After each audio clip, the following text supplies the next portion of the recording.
శ్రీ మహాగణాధిపతియే నమః. ఈటీవీ ప్రేక్షకులందరికీ కూడా గణేశ చవితి శుభాకాంక్షలు తెలియచేస్తూ, స్థితిపతి అయినటువంటి ఈ గణపతి అందరికీ కూడాను సర్వాభీష్టములు సిద్ధింపచేయాలని, సర్వకార్యాలన్నీ కూడా నిర్విఘ్నంగా నెరవేరాలని ప్రతి ఇంటా కూడా వినాయక వ్రతకల్పాన్ని ఆచరిస్తాం.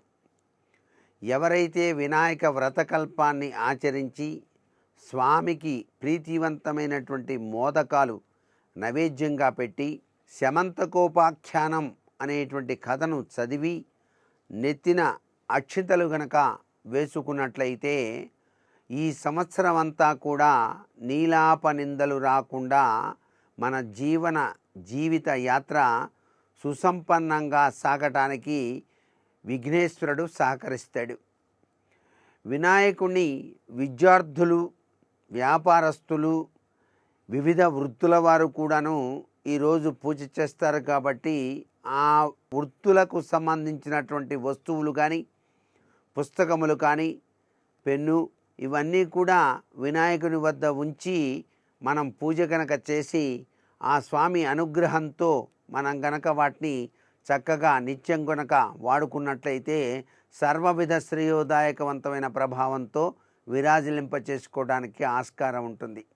అంతేకాకుండా అక్షతలు తీసుకొని సాయం సంధ్యా సమయంలో ప్రతి ఇంటికి కూడా వెళ్ళి వారు పెట్టినటువంటి ఆ వినాయక వ్రతకల్పరీత్యా ఆచరించిన వినాయకుడిని చూసి అక్షంతలు వేసి అక్కడ గుంజళ్ళు తీసి మొట్టికాయలు గనక చేసినట్లయితే తప్పనిసరిగా వినాయకుని యొక్క అనుగ్రహ కటాక్ష వీక్షణాలు మన పట్ల ఉంటాయి అని చెప్పేసి, నవరాత్రులు కూడాను మనం ఈనాటి నుంచే ప్రారంభిస్తూ ఉంటాం.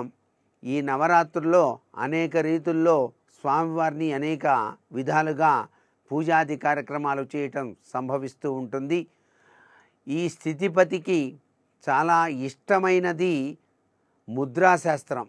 ఆ ముద్రలతో గనక పూజ చేసి చక్కగా ఆ స్వామికి హృదయపూర్వక నమస్కృతాంజలి గనక ఘటించినట్లయితే సర్వవిధ శ్రేయోదాయకంతో జీవించడానికి ఆస్కారం ఉంటుంది కదా. మరి సర్వే జనా సుఖినో భవంతు.